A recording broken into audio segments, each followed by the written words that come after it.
പ്രിയപ്പെട്ട സുഹൃത്തുക്കളെ, എൻ്റെ രണ്ടാമത്തെ മലയാളം വീഡിയോയാണിത്. ഇതിൽ ഞാൻ നമ്മളധികം പേരും സഞ്ചരിക്കാത്തതും അധികം കേട്ടിട്ടില്ലാത്തതുമായ ഒരു രാജ്യത്തൂടെയുള്ള സഞ്ചാരമാണ് ഞാൻ പ്രതിപാദിക്കുന്നത്. തെക്കേ അമേരിക്കയിലെ ബൊളീവിയ എന്ന രാജ്യത്തിലെ ബൊളീവിയൻ ആൾട്ടിപ്ലാനോ, ബൊളീവിയൻ പീഠഭൂമിയിലൂടെ സഞ്ചരിച്ച കഥയാണ് പ്രധാനമായും ഞാൻ പറയാൻ ഉദ്ദേശിക്കുന്നത്. ഇതാണ് ദക്ഷിണ അമേരിക്കയുടെ ഭൂപടം. ബൊളീവിയ ദക്ഷിണ അമേരിക്കയുടെ ഏതാണ്ട് മധ്യഭാഗത്തായിട്ടാണ് കിടക്കുന്നത്. ഒരു ലാൻഡ് ലോക്ക്ഡ് കൺട്രിയാണിത്.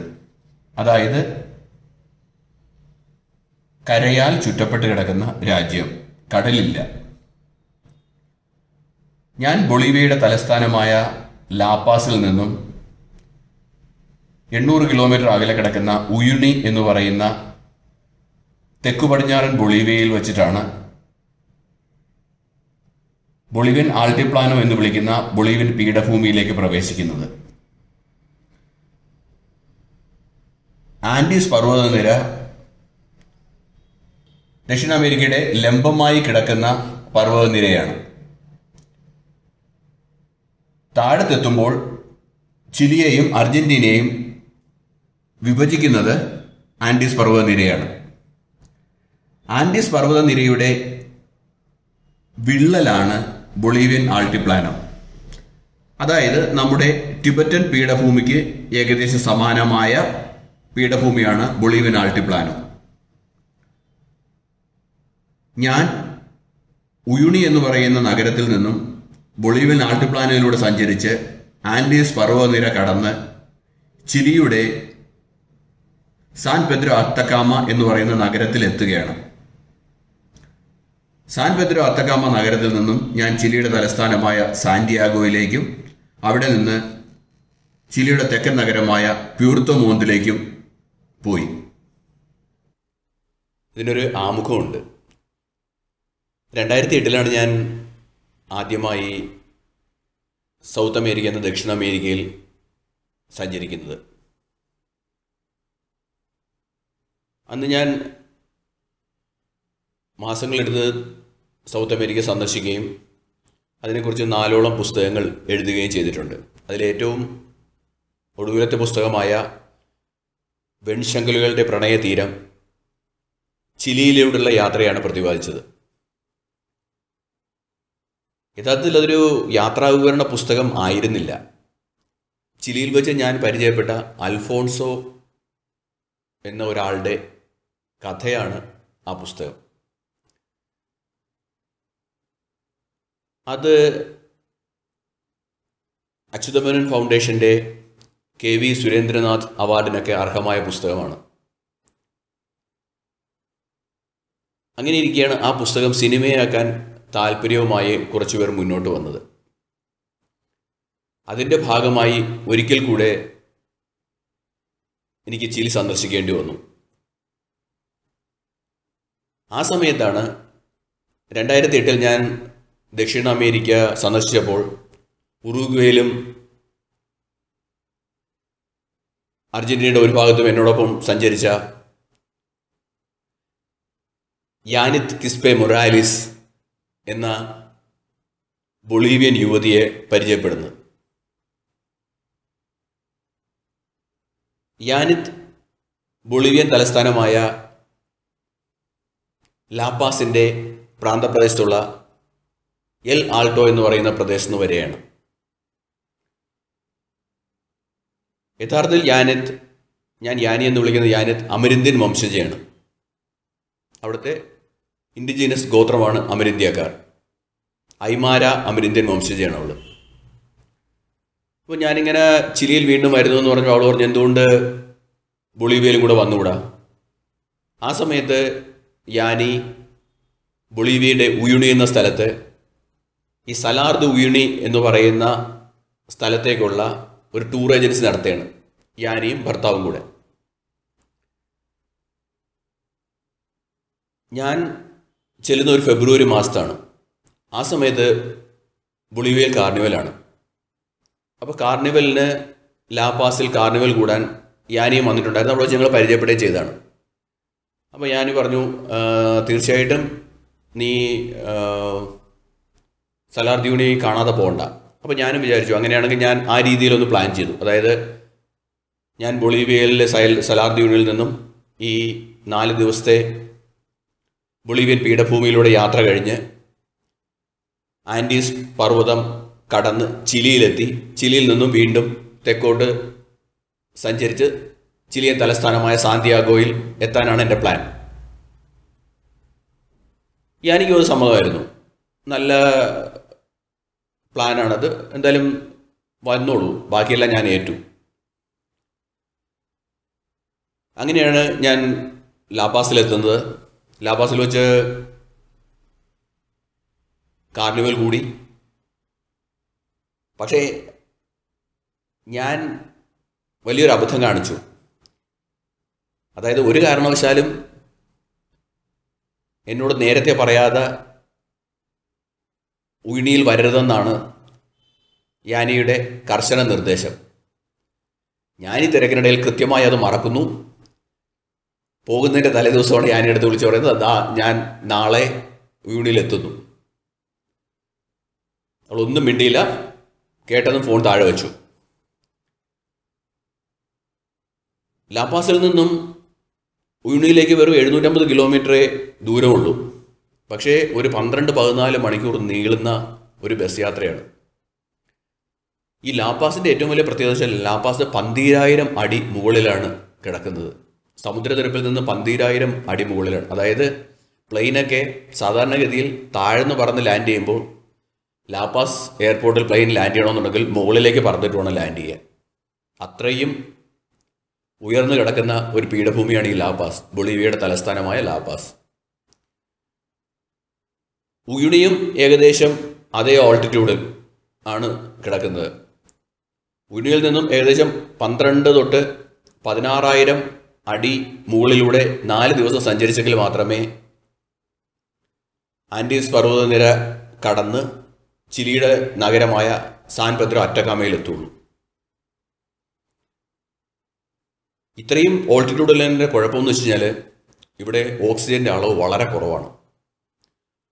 ഓക്സിജൻ്റെ അളവ് വളരെ കുറയുന്നുണ്ട്. അതുമായിട്ട് ബന്ധപ്പെട്ടുള്ള എല്ലാ പ്രശ്നങ്ങളും ശരീരത്തിനുണ്ടാവും. അതിശക്തമായിട്ടുള്ള തലവേദന, തലച്ചോറിൽ നീര് കെട്ടാനുള്ള സാധ്യത, ഹൃദയത്തിൻ്റെ അകാരണമായ മിടിപ്പ്, ഹൃദയത്തിൻ്റെ താളത്തിലുണ്ടാകുന്ന വ്യത്യാസങ്ങൾ, വല്ലാത്ത ക്ഷീണം. അങ്ങനെ ഓൾട്ടിറ്റ്യൂഡ് സിക്നസ് എന്ന് പറയുന്ന ഒരു ശാസ്ത്രശാഖ തന്നെയുണ്ട്. നമ്മുടെ ശരീരം ഇത്രയും ഓൾട്ടിറ്റ്യൂഡിൽ അക്ലിമറ്റൈസ് ചെയ്യണം. ചെയ്തില്ല എന്നുണ്ടെങ്കിൽ ഇതെല്ലാമാണ് അതിൻ്റെ പരിണിത ഫലങ്ങൾ. അപ്പോൾ സാധാരണ ബൊളീവിയയിലുള്ള നാട്ടുകാർ എന്താ ചെയ്യുന്നത് വെച്ചാൽ കോക്ക ചെടിയുടെ ഇലകൾ, കോക്ക ചെടിയിൽ നിന്നാണ് കൊക്കൈൻ എന്ന് പറയുന്ന ലഹരി മരുന്ന് ഉൽപ്പാദിപ്പിക്കുന്നത്. കൊക്ക ചെടിയുടെ ഇല സദാസമയവും ചവച്ചുകൊണ്ട് നടക്കും. ഇത് ഏത് രീതിയിലാണ് കൊക്ക ചെടിയുടെ ഇല ഇതിനെ സഹായിക്കുന്നത് ചോദിച്ചാൽ എനിക്കറിയില്ല. പക്ഷേ തീർച്ചയായിട്ടും ഇതിനൊരു എഫക്റ്റ് ഉണ്ടെന്നുള്ള കാര്യം സത്യമാണ്. അപ്പം ഒന്നുകിൽ കൊക്ക ചെടിയുടെ ഇല ചുണ്ണാമ്പ് തേച്ച് ചവച്ചുകൊണ്ട് നടക്കും, അതിൻ്റെ നീരിറക്കും. അല്ലാന്നുണ്ടെങ്കിൽ കൊക്ക ചെടി ഇട്ട് തിളപ്പിക്കുന്ന ചായ കുടിക്കും. ഇത് രണ്ടുമാണ് സാധാരണ. അപ്പോൾ എല്ലാ സ്ഥലത്തും ഇതിങ്ങനെ വച്ചിട്ടുണ്ട്. ചായയായിട്ടും കൊക്ക ചെടിയുടെ കൊക്ക ടോഫി ആയിട്ടും ഒക്കെ നമുക്ക് ഈ ഓൾട്ടിറ്റ്യൂഡ് സിക്നസിനെ തടയാനുള്ള മുൻകരുതൽ എല്ലാ സ്ഥലത്തും ഉണ്ട്. എവിടെ ഈ ലാപാസിൽ പോയി കഴിഞ്ഞാലും അവിടെ എല്ലാം ഒന്നുകിൽ കൊക്ക ചെടിയുടെ ഇല വെച്ചിട്ടുണ്ട്, അല്ലാന്നുണ്ടെങ്കിൽ കൊക്ക ചെടിയുടെ മിഠായി വെച്ചിട്ടുണ്ട്, അല്ലെങ്കിൽ ചായ ഫ്രീ ആണ്, ആർക്ക് വേണമെങ്കിലും എടുത്ത് കഴിക്കാം. അപ്പോൾ ഈ ബസ്സിൽ ഞാനൊരു പൊട്ടിപ്പൊളിഞ്ഞ ഒരു ബസ്സാണ്. അതിൽ ഒരു 14 മണിക്കൂർ ഒരു കണക്കിന് സഞ്ചരിച്ച് ഞാൻ ഉഴിനിലെത്തുമ്പോഴത്തേക്കും ഞാൻ തളകർന്ന് തരിപ്പണമായി. അതിശക്തമായിട്ടുള്ള തലവേദന, ഈ ഓൾട്ടിറ്റ്യൂഡ് സിക്നസിൻ്റെ തലവേദന എല്ലാം പോലെ തോന്നി. ഞാൻ എന്താണെങ്കിലും ബാഗിൽ നിന്ന് കുറച്ച് കോക്കാച്ചെടിയുടെ ഇലയെടുത്ത് ചുണ്ണാമ്പ് തേച്ച് വായിലിട്ട് ചവച്ച് നീരിറക്കി. കൃത്യം യാനി മീ അമോർ, എൻ്റെ പ്രിയപ്പെട്ടവനെ എന്നൊക്കെ പറഞ്ഞ് വിളിച്ചിട്ട് ഓടി വന്ന് പതിവ് രീതി കെട്ടിപ്പിടിച്ച് കവിളിൽ ഉമ്മ വെച്ച് ആചാരപരമായി തന്നെ എന്നെ വരവേറ്റു. കൊച്ചുവെളുപ്പാൻ രാവിലെ അപ്പോഴത്തേക്കും നേരെ പുലർന്നു കഴിഞ്ഞു. ഞാൻ പറഞ്ഞു എനിക്കൊന്ന് കുളിക്കുകയും ജപിക്കുകയൊക്കെ വേണ്ടേ. അടുത്തതുണ്ടാകുന്ന പൊട്ടിത്തെറി എനിക്ക് ഊഹിക്കാം. ഞാൻ അവളുടെ നേരെ നോക്കാതെയാണ് ഈ പറയുന്നത്. കാരണം പറഞ്ഞു കഴിഞ്ഞാൽ കിട്ടുന്ന പെട വേറെയാണ്. എടുത്ത് ബാക്കിയോൾ പറഞ്ഞു, അതേടാ എൻ്റെ അമ്മായിയപ്പൻ്റെയാണ് ഉയ്യൂണി നഗരം. ഇവിടെ ആ കൂടെ പൊട്ടിപ്പൊളിഞ്ഞ 437 ലോഡ്ജേ ഉള്ളൂ. നേരത്തെ ഇതിൻ്റെ അടുത്ത് പറഞ്ഞതാണ്, നേരത്തെ അറിയിച്ചിട്ട് വരികയാണെന്നുണ്ടെങ്കിൽ ഏതെങ്കിലും ഒരു ലോഡ്ജിൽ ഒരു മുറി ബുക്ക് ചെയ്യാം, കുളിക്കാനും ജീവിക്കാനുള്ള സൗകര്യങ്ങളൊക്കെ ഏർപ്പാടാക്കാമെന്ന്. അപ്പോൾ നീ ഒന്നും കേട്ടില്ല. കെട്ടിയെടുത്തുകൊണ്ട് രാവിലെയും എഴുന്നള്ളയാണ്. നീ ഇനി അനുഭവിച്ചോ. ഒരു കാര്യം ചെയ്താൽ മതി, അവിടെ കുറച്ച് ദൂരെ ഒരു പബ്ലിക് കുളിസ്ഥലമുണ്ട്. അവിടെ ചെന്ന് കുളിക്കുക ജപിക്കുക എന്താ വെച്ചാൽ ചെയ്യും. 10 ബൊളീവിയാനോ, അതായത് അവിടുത്തെ നാണയമാണ്, 60 രൂപ കൊടുത്തു കഴിഞ്ഞാൽ ഒരു ബക്കറ്റ് ചൂടുവെള്ളം കിട്ടും. ചൂടുവെള്ളത്തിൽ ക്ഷൗരം തൊട്ട് ശൗചം വരെ എന്ത് വേണമെങ്കിലും ചെയ്യും. ഇത്രയൊക്കെ എനിക്ക് ചെയ്യാൻ പറ്റുള്ളൂ. സത്യമാണ്, ഒരു പൊട്ടിപ്പൊളിഞ്ഞ നഗരമാണ് ഈ ഉയ്യൂണി. ഒരു വസ്തുവില്ല. ഒരു മെയിൻ സ്ട്രീറ്റ് ഉണ്ട്, ഒരു പള്ളിയുണ്ട്, പിന്നെ കുറച്ച് ഐമാര വംശജരായ നാട്ടുകാരും, അല്ലാതെ വേറെ ഒരു സാധനവുമില്ല. പണ്ട് ഇതൊരു വലിയ നഗരമായിരുന്നു. ഒരു സമയത്ത് ഇത് വലിയ ധാതു നിക്ഷേപത്തിൻ്റെ കേന്ദ്രമായിരുന്നു അത്ര ഉയ്യൂണി. അന്ന് വലിയൊരു ജനസമൂഹം ഇവിടെ താമസിച്ചിരുന്നു. പക്ഷേ പിന്നീട് 1940-കളായപ്പോഴത്തേക്കും ഈ മൈനിങ് ഒക്കെ നിന്നു. അതോടുകൂടി ഈ നഗരം വിസ്മൃതിയിലാണ്ടു പോവുകയാണ്. പിന്നെ ഈ സലാർദ് ഉയ്യൂണിയുടെ ടൂറിസം തുടങ്ങുമ്പോഴാണ് വീണ്ടും ഇതിനൊരു പുനരുജ്ജീവനം ഉണ്ടാകുന്നത്. ഈ നഗരം ശനിദശ മാറി വ്യാഴദശയാവുന്നത് അപ്പോഴാണ്. പക്ഷേ എന്നിട്ടും എന്തുകൊണ്ടോ ഈ നഗരം മാത്രം വികസിച്ചില്ല. ടൂറിസ്റ്റുകൾ വരുന്നുണ്ട്, അവർ ഉയ്യൂണിലേക്ക് പോകും, തിരിച്ചു പോകും. അല്ലാതെ നഗരത്തിന് യാതൊരു വികാസവും ഒന്നുമില്ല. എന്താണെങ്കിലും ഒരു ബക്കറ്റ് ചൂടുവെള്ളത്തിൽ ഞാൻ സമസ്ത കാര്യങ്ങളും കഴിച്ചു. ചൂടുവെള്ളമൊക്കെ ഇത്രയും വിലപിടിപ്പുള്ള വസ്തുവാണെന്ന് അറിയണമെന്നുണ്ടെങ്കിൽ ഈ ബൊളീവിയ പോലത്തെ സ്ഥലത്ത് വരണം. ഒരു ബക്കറ്റ് ചൂടുവെള്ളം കൊണ്ട് നമുക്ക് ചെയ്യാൻ പറ്റുന്ന കാര്യങ്ങൾ. എന്താണെങ്കിലും കുളിയും ദേവാലയമൊക്കെ കഴിഞ്ഞ് ചെല്ലുമ്പോഴത്തേക്കും ബ്രേക്ക്ഫാസ്റ്റ് അവൾ കൊണ്ടുവന്നിട്ടുണ്ട്. അസല് ബ്രേക്ക്ഫാസ്റ്റ്, കെസോ, ചീസും പാൻ ബ്രെഡും പിന്നെ ചുമന്ന ചോളം അരച്ച ഒരു ഡ്രിങ്കും ഒക്കെ ആയിട്ട് അസല് ബ്രേക്ക്ഫാസ്റ്റ്. വയറ് വെച്ചിന് കുടൽ കരിയുന്നുണ്ട് ഈ തണുപ്പും കൂടെ ആയപ്പോഴത്തേക്കും. അതെല്ലാം അടിച്ചു വിട്ടു. അവള് കുറച്ച് ദൂരെയാണ് താമസിക്കുന്നത്. വേണമെങ്കിൽ വീട്ടിൽ പോകാം. പക്ഷേ എന്നോടൊപ്പം സഞ്ചരിക്കേണ്ട 2 പേര് ബ്രസീലിയൻ വംശജരാണ്. അവർ 2 പേരും ഇന്നലെ തന്നെ, റോബർട്ടും നെൽസണും ഇന്നലെ തന്നെ സ്ഥലത്തെത്തിയിട്ടുണ്ട്. ഇപ്പം ഇനി ഞാനിവിടെ വീട്ടിലൊക്കെ പോയിട്ട് വരുമെന്ന് പറഞ്ഞാൽ അവർ 2 പേരും കൂടെ എന്നെ തട്ടി ഉരുട്ടിക്കളയും. അതുകൊണ്ട് എന്തായാലും ആ പ്രോഗ്രാമൊക്കെ ഞാനങ്ങ് ക്യാൻസൽ ചെയ്തു. പിന്നെ 2 പേരുള്ളത് 2 ദക്ഷിണ കൊറിയക്കാരാണ്. ഈ ടൊയോട്ട ലാൻഡ് ക്രൂസറിൽ മാത്രമേ ബൊളീവിയൻ പീഠഭൂമിയിലൂടെ സഞ്ചരിക്കാൻ പറ്റുള്ളൂ. കാരണം 4 വീൽ ഡ്രൈവ് മസ്റ്റാണ്. ബൊളീവിയൻ പീഠഭൂമിയിൽ റോഡൊന്നുമില്ല. ഇത് ഒരു സ്ഥലത്തു നിന്ന് വേറൊരു സ്ഥലത്തേക്ക് അവർ ഡ്രൈവർ ഒരു മനോധർമ്മ വെച്ചൊക്കെ വണ്ടി ഓടിക്കുകയാണ്. ഒന്നുമില്ല, ജനവാസമില്ല, കമ്മ്യൂണിക്കേഷനുള്ള യാതൊരു കാര്യങ്ങളുമില്ല, ചികിത്സയില്ല, ഒന്നുമില്ല. ആൾക്കാർ താമസിക്കുന്നില്ല. അതുകൊണ്ട് അതുമായിട്ട് ബന്ധപ്പെട്ടുള്ള തികച്ചും വന്യവും വിജനവുമായിട്ടുള്ള പ്രദേശമാണ്. നമ്മുടെ ടിബറ്റൻ പീഠഭൂമിയുടെ തനി പകർപ്പ്. ടിബറ്റൻ ഭൂമിയിൽ പിന്നെ ആൾവാസമുണ്ട്, ഇവിടെ അതുമില്ല. ഒറ്റ പ്രശ്നമേ ഉള്ളൂ, എന്തെങ്കിലും സംഭവിച്ചു പോയാൽ യാതൊരു നിർവാഹവുമില്ല. മരണമാണെന്നുണ്ടെങ്കിൽ തൂക്കിയെടുത്ത് കൊക്കയിൽ എറിയാമെന്നുള്ളതല്ലാതെ തിരിച്ച് മൃതദേഹം കൊണ്ടുവരാൻ പോലും സാധ്യമല്ലാത്ത അത്രയും ഭീകരമായ ഒരു സ്ഥലമാണ് ഈ ബൊളീവിയൻ ആൾട്ടിപ്ലാനോ എന്ന ബൊളീവിയൻ പീഠഭൂമി. നിറച്ചും അഗ്നിപർവ്വതങ്ങളാണ്. അപ്പം ലാൻഡ് ക്രൂസർ പോവുകയാണെന്നുണ്ടെങ്കിൽ ലാൻഡ് ക്രൂസറിൽ പെട്രോള്, എന്തെങ്കിലും അത്യാവശ്യം ടയർ പഞ്ചറായ അത് റിപ്പയർ ചെയ്യാനുള്ള സാധനങ്ങൾ, സ്പെയർ ടൂൾസ്, ഭക്ഷണം, ഏറ്റവും പ്രധാനമായിട്ട് വെള്ളം കിട്ടേയില്ല. ഇതെല്ലാം കരുതണം. ഇതുമായിട്ട് മാത്രമേ യാത്ര പുറപ്പെടാൻ കഴിയുള്ളൂ. ഒന്ന്. രണ്ടാമത്തത്, മുന്നോട്ട് വെച്ചാൽ മുന്നോട്ട് തന്നെ എന്നുള്ള രീതിയിലാണ് യാത്ര. കാരണം അതായത് മുന്നോട്ട് പോയി കഴിഞ്ഞാൽ തിരിച്ചു വരാൻ പറ്റില്ല. മുന്നോട്ട് പോയി കഴിഞ്ഞാൽ മുന്നോട്ട് മാത്രം, അത്രയേ ഉള്ളൂ. പിന്നെ GPS കൊണ്ടെങ്കിലും ആ സമയത്ത് ഡ്രൈവർമാരുടെ കയ്യിൽ ആരുടെ കയ്യിലും ഇതൊന്നുമില്ല. ഒരു GPS ഇല്ല, ഒന്നുമില്ല. അപ്പോൾ ഈ ഒരു സിറ്റുവേഷനിലാണ് യാത്ര. അപ്പോൾ സാം ക്രിസ്റ്റോബൽ എന്ന് പറയുന്ന ഒരു പയ്യനാണ് ഞങ്ങളുടെ ഡ്രൈവർ. അപ്പം അവനും അറിയാം ഈ അയാൾ കൊണ്ടുപോകുന്നതിൽ ഒരാൾ വലിയ വലിയ VIP ആണെന്നും സ്വന്തം മുതലാളിയുടെ വേണ്ടപ്പെട്ട ആളാണെന്നും ഒക്കെ. പക്ഷേ അവൻ്റെ മുഖഭാവം ഒട്ടും പ്രസന്നമായിരുന്നില്ല. എന്തോ അവനങ്ങ് വല്ലാതെ വറീഡായിരുന്നു. അപ്പോൾ ഞങ്ങൾ 6 പേരും കൂടെ യാനിയോട് യാത്രയൊക്കെ പറഞ്ഞ് പുറപ്പെടുകയാണ്. അപ്പോൾ ആദ്യത്തെ സ്ഥലം കാണാൻ പോകുന്നത് സലാർ ദ ഉയിനിയാണ്. സലാർ ദ ഉയിനി ഒരു അത്ഭുത പ്രതിഭാസമാണ്. അതായത് ഉപ്പിൻ്റെ ഒരു മഹാസാഗരമാണ് ഈ സലാർ ദ ഉയിനി. അത് ഏകദേശം 10,500 സ്ക്വയർ കിലോമീറ്റർ നീണ്ടു കിടക്കുന്ന ഉപ്പിൻ്റെ മഹാസാഗരം, വെണ്മയുടെ മഹാസാഗരമാണ്. അതായത് കേരളത്തിൻ്റെ ഏകദേശം 4/1 പ്രദേശത്ത് ഉപ്പ് വ്യാപിച്ച് കിടക്കുന്ന എങ്ങനെ ഉണ്ടാവും, അതാണ് സംഭവം. നമ്മുടെ കേരളത്തിലൊരു 3-4 ജില്ലകൾ കൂടിച്ചേരുന്ന അത്രയും ഉണ്ട് ഈ സലാർ ദ ഉയിനിയിലെ ഉപ്പിൻ്റെ അളവ്. ഏകദേശം 10 മീറ്റർ കനത്തിൽ അങ്ങനെ ഉപ്പ് കിടക്കുകയാണ്. ഇതിൻ്റെ താഴെ ലോകത്തിലുള്ള അപൂർവ മൂലകങ്ങളുടെ അക്ഷയഖനിയാണ്. ഇതിൻ്റെ ആൻറ്റി ക്ലൈമാക്സ് കൂടെ പറഞ്ഞെങ്കിൽ അത് മനസ്സിലാവുള്ളൂ. സൗത്ത് അമേരിക്കയിലെ ഏറ്റവും ദരിദ്ര രാജ്യമാണ് ബൊളീവിയ. ബൊളീവിയയും പരാഗ്വയുമാണ് സൗത്ത് അമേരിക്കയിൽ ഒട്ടും വികസിക്കാത്ത 2 രാജ്യങ്ങൾ. ദരിദ്ര നാരായണന്മാരുടെ രാജ്യമാണ്. രണ്ടിടത്തും ഏറ്റവും കൂടുതൽ ഇൻഡിജിനസ് പോപ്പുലേഷനാണ്. അതായത് അവിടുത്തെ തദ്ദേശീയ വംശജരാണ്. ഐമാരാസ്, കെച്ചാസ് എന്ന് പറയുന്ന ആൾക്കാരാണ് അവിടെ താമസിക്കുന്നത് ഭൂരിഭാഗവും. ഇതാണ് അവിടുത്തെ സിറ്റുവേഷൻ. ദാരിദ്ര്യത്തിൻ്റെ അങ്ങേ അറ്റമാണ്.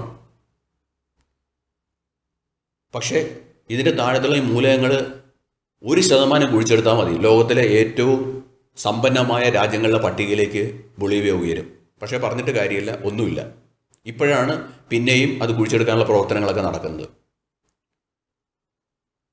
എന്താണെങ്കിലും ഞങ്ങൾ പുറപ്പെട്ടു. അപ്പം ആദ്യമേ നമ്മൾ കോൾച്ചാനി എന്ന് പറയുന്നൊരു സ്ഥലത്ത് വന്നു. കോൾച്ചാനിക്ക് മുമ്പ് പണ്ട് ഞാൻ പറഞ്ഞില്ലേ, ഇവിടെ വലിയൊരു മൈനിങ് കേന്ദ്രമായിരുന്നു ഇവിടെ. അന്ന് ധാരാളം ട്രെയിനുകൾ ഈ വഴി പോയിക്കൊണ്ടിരുന്നു.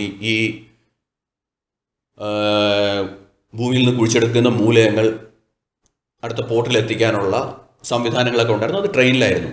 1940 മൈനിങ് ഇൻഡസ്ട്രി തകർന്ന് തരിപ്പണമായതോടുകൂടി ഈ ട്രെയിനുകളെല്ലാം സർവീസ് നിർത്തി ഉപേക്ഷിക്കപ്പെട്ടു. അതെല്ലാം കൂടെ കൊണ്ട് ഈ ഉയിനിക്കടുത്ത ഒരു സ്ഥലത്താണ് കൊണ്ടുവന്ന് തള്ളിയിരിക്കുന്നത്. ആ സ്ഥലത്തിന് പറയുന്ന പേര് തന്നെ ട്രെയിൻ ഗ്രേവിയാർഡ് എന്നാണ്. ട്രെയിനുകൾ അങ്ങനെ ഉപേക്ഷിക്കപ്പെട്ട ട്രെയിനുകളുടെ നീണ്ട നിരകളാണ്. അത് വലിയൊരു ടൂറിസ്റ്റ് അട്രാക്ഷനാണ് പലർക്കും. കോൾച്ചാനിയിലേക്ക് പോകുന്നവർക്ക് ഞങ്ങളും അവിടെ നിർത്തി ഇതെല്ലാം കണ്ടു. അത് കഴിഞ്ഞിട്ട് കോൾച്ചാനിയിൽ നിന്നാണ് ഈ സലാർ ദ ഉയിനിയിലേക്കുള്ള പ്രവേശനം. പക്ഷേ സാൻ ക്രിസ്റ്റോബാൽ ഇവിടെയൊന്നും നിർത്തുന്നില്ല. സാൻ ക്രിസ്റ്റോബാൽ ഞങ്ങളോടൊപ്പം തന്നെ 4-5 പേരും കൂടെ ഉണ്ട് ഈ സലാർ ദ ഉയിനി കാണാൻ വേണ്ടിയിട്ട്. ടൊയോട്ട ലാൻഡ് ക്രൂസർ അവിടെ നിർത്തുന്നില്ല, അടിച്ചു വിടുകയാണ്. കുറച്ചും കൂടെ ദൂരം മുന്നോട്ട് പോയി. അപ്പം ഇവൻ ഒന്നും മിണ്ടുന്നുമില്ല, ഞങ്ങൾക്ക് ചോദിക്കാനും പറ്റുന്നില്ല. സാധാരണഗതിയിൽ ഈ ഇത്തരം യാത്രകളിൽ ഏറ്റവും വലിയ ബുദ്ധിമുട്ടെന്ന് വെച്ച് കഴിഞ്ഞാൽ സ്പാനിഷാണ് ബൊളീവിയയുടെ പ്രധാനപ്പെട്ട ഭാഷ. അതുകൊണ്ട് തന്നെ ഈ സ്പാനിഷ് അറിയില്ലെങ്കിൽ ഈ ഭാഗത്തൂടെയുള്ള സഞ്ചാരം വളരെ ബുദ്ധിമുട്ടാണ്. ഭാഗ്യത്തിന് ഞങ്ങളുടെ കൂടെയുള്ള 2 ബ്രസീലിയൻസിനും നന്നായിട്ട് സ്പാനിഷ് അറിയാം. കാരണം അവരുടെ ഭാഷ, സ്വന്തം ഭാഷ പോർച്ചുഗീസ് ആണെങ്കിൽ അവർക്ക് 2 പേർക്കും നന്നായിട്ട് സ്പാനിഷ് അറിയാം. എനിക്ക് അത്യാവശ്യം തട്ടിമുട്ടി സ്പാനിഷ് സംസാരിക്കാൻ പറ്റും. അപ്പോൾ അതുകൊണ്ട് ആ രീതിയിൽ സാമിന് വളരെ ആശ്വാസമുണ്ട്. കാരണം ഞങ്ങളുടെ അടുത്ത് കമ്മ്യൂണിക്കേഷൻ അങ്ങനെ പ്രശ്നങ്ങളൊന്നുമില്ല. എന്നാലും അവൻ്റെ മുഖഭാവത്തിൽ നിന്ന് ഞങ്ങൾ എന്തെങ്കിലും ചോദിക്കാനുള്ളൊരു മനസ്സ് ഞങ്ങൾക്ക് ആർക്കും വന്നില്ല. അപ്പോൾ ഇവനിങ്ങനെ മുമ്പിലോട്ട് വണ്ടി ഓടിക്കുകയാണ്. ഓടിച്ച് കുറേ ദൂരം കഴിഞ്ഞ് അതുവരെയും ടാർ റോഡ് മാറി ചെമ്മൺ പാതയും മാറിയിട്ട് ഒരു ചതുപ്പിലൂടെ പോകുന്ന പോലെയാണ്. കുറച്ച് നേരം കഴിഞ്ഞപ്പോഴത്തേക്കും പെട്ടെന്ന് ഞങ്ങളുടെ ലാൻഡ് ക്രൂസർ അങ്ങ് നിൽക്കുകയാണ്. അതായത് ഒരു വശത്തേക്ക് മറിയുന്നത് പോലെ. ഞങ്ങൾ തല പുറത്തേക്കിട്ട് നോക്കുമ്പോഴത്തേക്കും ലാൻഡ് ക്രൂസറിൻ്റെ ഒരു വീല് ചതുപ്പിൽ എങ്ങനെ പതുക്കെ താഴെയാണ്. സാമിനൊരു കുഴപ്പമില്ല, അവൻ മുന്നോട്ട് തന്നെ പതുക്കെ വളരെ സ്ലോയിൽ വണ്ടി മുന്നോട്ട് തന്നെ വീണ്ടും എടുക്കുകയാണ്. കുറച്ചും കൂടെ പതുക്കെ എടുത്തതിന് ശേഷം പെട്ടെന്ന് അവൻ ആക്സിലേറ്റർ അമർത്തുന്ന വണ്ടി ചാടി അങ്ങ് മുന്നോട്ട് കുതിക്കുകയാണ്. ഞങ്ങൾ ചതുപ്പിൽ നിന്ന് കരകയറി. ഞങ്ങൾ നേരെ ചെന്ന് നിൽക്കുന്നത് അത്ഭുത സ്തബ്ധമായൊരു കാഴ്ചയുടെ മുന്നിലാണ്. 4 വശവും വെണ്മയുടെ മഹാപ്രപഞ്ചമാണ്. ഉപ്പിങ്ങനെ കിടക്കുകയാണ്. അതിൽ നേർത്ത പാളിയായിട്ട് വെള്ളമുണ്ട്. അപ്പോൾ ഈ ആകാശത്താണെങ്കിൽ ഒരൊറ്റ മേഘം പോലും ഇല്ല. ഈ നീലാകാശം ഈ ഉപ്പിൻ്റെ മുകളിലുള്ള ഈ ചെറിയ ഒരു നേർത്ത പാളി വെള്ളത്തിൽ അങ്ങനെ റിഫ്ലക്റ്റ് ചെയ്യണം. അതിൻ്റെ ഒരു പ്രതിബിംബമാണ്. ഇല്ല, നമ്മൾ കുട്ടികളുടെ സമയത്ത് കഴിയുന്ന കാലിഡോസ്കോപ്പിൽ അതുപോലെ കാണുന്നൊരു വർണ്ണപ്രപഞ്ചമാണ് ഈ സ്ഥലത്ത് മൊത്തം. ഉപ്പ് അങ്ങ് അനന്തതയിൽ പോയി അങ്ങ് അവസാനിക്കുകയാണ്. ഒരു വശം എവിടെ നിന്നാണ് വന്നതെന്നോ എങ്ങോട്ടാണ് പോകുന്നതെന്നോ ഒന്നും അറിയാൻ വയ്യ, ഒന്നും ദിക്കും അറിയാൻ വയ്യ, ഒന്നും അറിയാൻ വയ്യ. കണ്ണിലാണെങ്കിൽ അങ്ങ് റിഫ്ലക്ഷൻ കൊണ്ട് കണ്ണിന് വേദന എടുക്കുന്നുണ്ട്. എല്ലാവരുടെയും ഗോഗിൾസ് എടുത്ത് വയ്ക്കാൻ, ഞങ്ങളെല്ലാവരും കറുത്ത ഗോഗിൾസ് എടുത്ത് വെച്ചു. അപ്പോഴാണ് സ്വല്പമെങ്കിലും ഒരു ആശ്വാസം. എല്ലായിടത്തും വെണ്മയുടെ മഹാധവളിമ, 4 ഭാഗത്തും ദിക്കും അറിയാൻ വയ്യ, ഒന്നും അറിയാൻ വയ്യ. അതിന് മുകളിൽ കൂടെ ആബ്സലൂട്ട് സ്റ്റിൽനെസ്. ഞങ്ങളുടെ ശ്വാസം മാത്രമാണ് ഒരേ ഒരു ശബ്ദം എന്ന് പറയാവുന്നത്. നിശബ്ദത എന്ന് വെറുതെ പറഞ്ഞാൽ പോലെ അനന്തതയിൽ അവസാനിക്കുന്ന നിശബ്ദത. ശരിക്കും ഭയം തോന്നുന്ന അന്തരീക്ഷമാണ്. ഒറ്റയ്ക്കൊക്കെ ആണെന്നുണ്ടെങ്കിൽ ശരിക്കും തലച്ച് വിളിച്ച് അവിടെ വീണ് വടിയാവും, ഒരു സംശയമില്ല. കാരണം നോക്കെത്താൻ ദൂരത്ത് ഒരൊറ്റ വണ്ടിയില്ല, ആളുമില്ല, ഒന്നുമില്ല. ഞങ്ങൾ 6 പേര് മാത്രമാണ് ഈ ഉപ്പിൻ്റെ മഹാസാഗരത്തിൻ്റെ നടുവിൽ അങ്ങനെ നിൽക്കുകയാണ്. ഞങ്ങൾക്ക് എന്തെങ്കിലും പറ്റിയാൽ, വണ്ടിക്ക് എന്തെങ്കിലും പറ്റിയാൽ, ഡ്രൈവർക്ക് എന്തെങ്കിലും പറ്റിയാൽ അതോടുകൂടി ഈ ഉപ്പിൻ്റെ പ്രപഞ്ചത്തിൽ ഞങ്ങൾ ഇല്ലാതായി പോവും. ലോകത്ത് ഒരു മനുഷ്യ ജീവിക്ക് പോലും അറിവുണ്ടാവില്ല ഞങ്ങൾ എവിടെയാണെന്നോ എങ്ങോട്ടാണെന്നോ പോയത്. വെള്ളം നിൽക്കുന്നിടത്തോളം സമയം ജീവൻ നിലനിൽക്കും. വെള്ളം കഴിയുന്നതോടുകൂടി ജീവനും അലിഞ്ഞലിഞ്ഞങ്ങ് അപ്രത്യക്ഷമാവും. ഭയങ്കര സൂര്യരശ്മിയാണ്. കാര്യം ഇതിൻ്റെ അകത്ത് അൾട്രാവയലറ്റ് റേസാണ്. സൂര്യൻ നേരിട്ട് അടിക്കുകയാണ്. അതുകൊണ്ട് നമ്മൾ ഈ ഉപ്പിൽ പുഴുങ്ങിയെടുക്കുന്ന ഒരു പ്രതീതിയാണ്. വേർത്ത് കുളിച്ചാണ് നിൽക്കുന്നത്. വെള്ളം കുടിച്ചിട്ടും ദാഹം തീരുന്നില്ല. ഒരു മാതിരി ഹാലൂസിനേഷൻ പോലെ, എനിക്ക് കുറച്ച് കഴിഞ്ഞപ്പോൾ ഒരു ഹാലൂസിനേഷൻ, എന്തോ സ്ഥലകാല വിഭ്രമം പോലെയാണ് തോന്നുന്നത്. ഏകദേശം 1 മണിക്കൂർ ഞങ്ങളങ്ങനെ കഴിച്ചു കൂട്ടി അവിടെ. ഈ സലാറിൻ്റെ ഒരു പ്രത്യേകത എന്ന് വെച്ചാൽ സലാറിന് ചുറ്റും ചതുപ്പാണ്. അപ്പോൾ വളരെ കുറച്ച് എൻട്രി പോയിൻറ്റ്സ് മാത്രമേ ഇതിനകത്തേക്ക് കയറാൻ പറ്റുള്ളൂ. കാരണം ചതുപ്പിലെങ്ങാണ് പെട്ടുപോയി കഴിഞ്ഞാൽ പിന്നെ പുറത്തേക്ക് രക്ഷപ്പെടുന്നത് അസാധ്യമാണ്. പിന്നെ മറ്റൊരു പ്രശ്നം എന്ന് വെച്ചാൽ വല്ല മേഘമുള്ള സമയങ്ങളിൽ വല്ലതുമാണെന്നുണ്ടെങ്കിൽ ഈവൻ എക്സ്പീരിയൻസ് ഡ്രൈവേഴ്സിന് പോലും ദിക്കറിയാൻ പറ്റില്ല അത്രേ. അപ്പം എങ്ങോട്ടാണെന്ന് അറിയാതെ അനന്തതയിലേക്ക് വണ്ടി ഓടിച്ച് പോകലായിരിക്കും ആത്യന്തികമായിട്ട് ഉണ്ടാവുന്നൊരു സ്ഥിതി. പിന്നെ മാത്രമല്ല, ഇവരുടെ കയ്യിൽ, ആരുടെ കയ്യിൽ ഒരു GPS ഒന്നുമില്ല. വെറുതെ ഇവരങ്ങ് ഒരു ഉദ്ദേശം വെച്ചങ്ങ് വണ്ടി ഓടിക്കുകയാണ്. ഇന്ന സ്ഥലമായിരിക്കണം, ഇന്ന സ്ഥലത്തെത്തും, അതാണ്. അല്ലാതെ ഒരു GPS ഇല്ല, ദിക്കറിയാനുള്ള യാതൊരു മാർഗങ്ങളും, ഇവനൊരു കോമ്പസ് പോലും കയ്യിലില്ല. എന്താണെങ്കിലും ഞങ്ങൾ 1 മണിക്കൂർ അവിടെ കഴിച്ചു കൂട്ടി. അതിനുശേഷം ഞങ്ങൾ പുറത്തിറങ്ങി കോൾച്ചാനിയിലെത്തി. മറ്റുള്ള ടൂറിസ്റ്റുകളുടെ വണ്ടികൾ കണ്ടപ്പോഴാണ് ശ്വാസം നേരെ വീണത്. അന്നേരമാണ് സാം ക്രിസ്റ്റോബാൽ എന്ന് പറയുന്ന മാന്യദേഹം ഒന്ന് പുഞ്ചിരിക്കുന്നത്. പിന്നീടാണ് കഥകൾ ഞങ്ങൾക്ക് മനസ്സിലാവുന്നത്.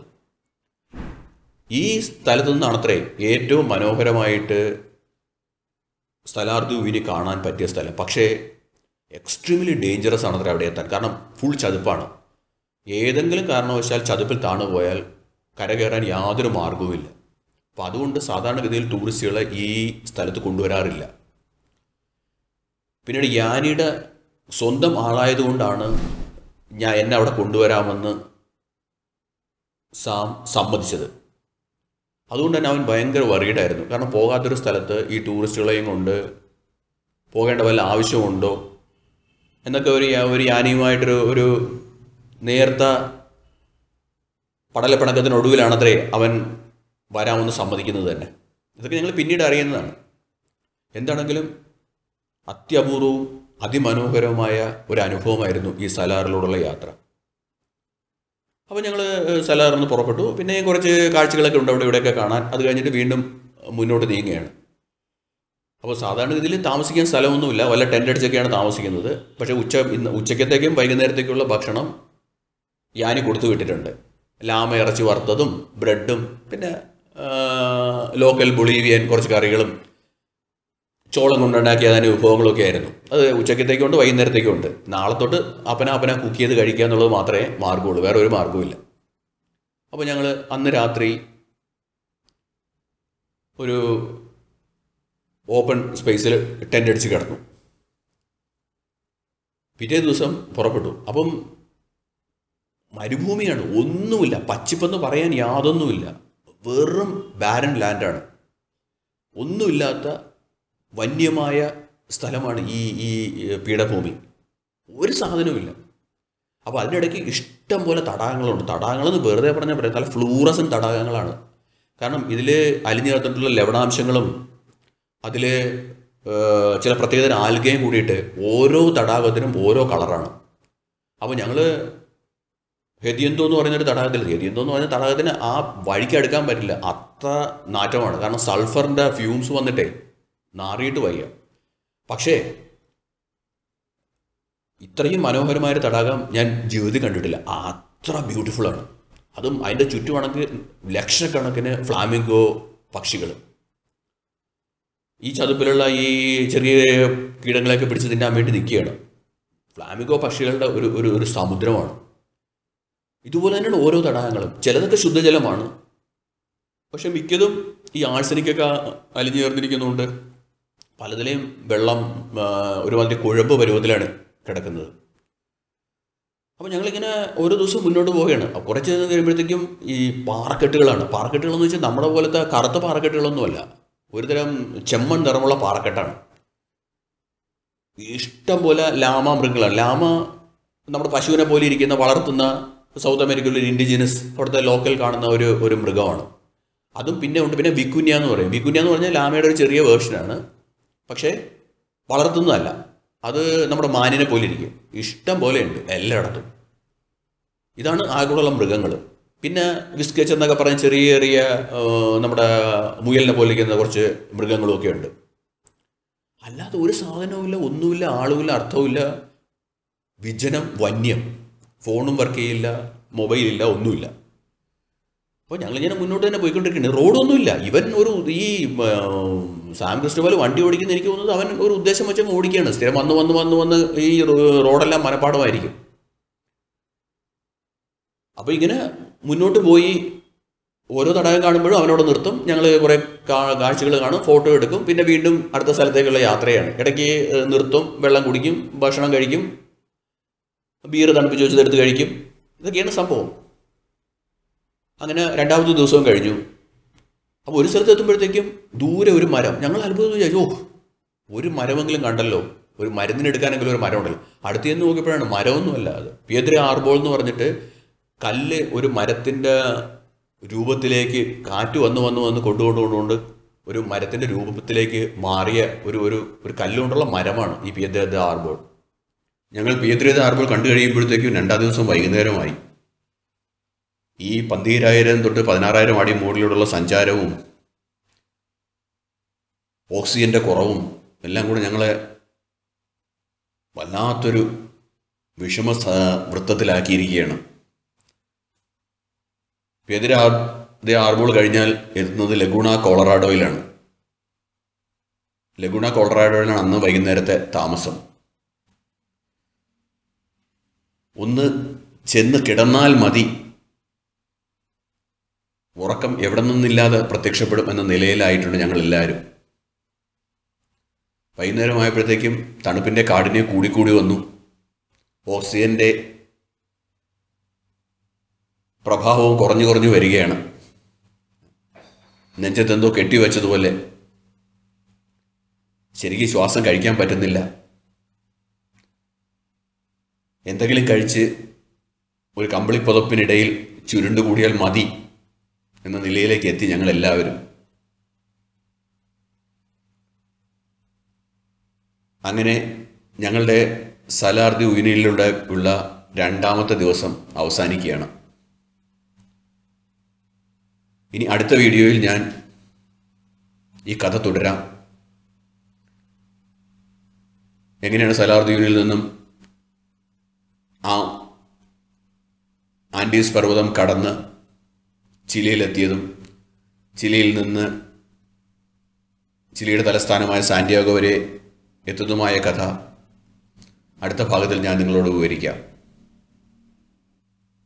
എൻ്റെ കഥ നിങ്ങൾക്ക് ഇഷ്ടമായി കാണുമെന്ന് ഞാൻ കരുതുന്നു. അടുത്ത വീഡിയോ വരെ കാത്തിരിക്കാൻ നിങ്ങളോട് സദയം അഭ്യർത്ഥിക്കുകയാണ്. നന്ദി, നമസ്കാരം.